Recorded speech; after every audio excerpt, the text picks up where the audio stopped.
the war in Afghanistan has nothing to do with the war in Pakistan.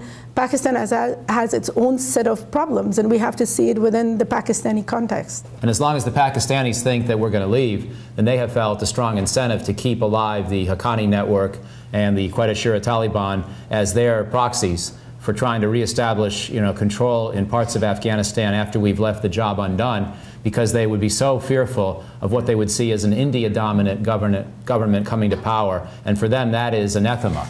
And therefore, they need a backup plan. And that's been part of their logic. Another part of the logic might be a little bit, first of all, it's understandable. It's too bad they think that way, because it's a little bit, it's a little too India-centric of a worldview, but that's not news for understanding our Pakistani friends. There's also a perspective about Pakistan that would say, they actually are ambitious. They want to have some kind of control over Afghanistan, or at least the southern half, where there are other Pashtun.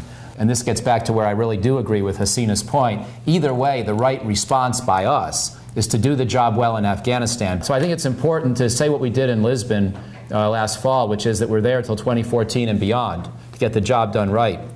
And last point, and I'll finish, I was a little disconcerted when in his State of the Union address, President Obama again came back to this emphasis on July 2011, and he uses the term withdrawal. He doesn't use, or beginning of withdrawal. He doesn't say reducing our troops or gradually handing over responsibility to Afghans. If he goes to Lisbon, where the American audience is smaller and not listening to his words directly, he says all the right things. But when he's speaking at the State of the Union address, he feels more of an imperative to respond to the American political frustration with the war, and he says words that I think, frankly, cause us net harm in Pakistan. Because when the Pakistanis hear that we're going to start withdrawing in July 2011, it reinforces their phobias, and it makes this problem worse.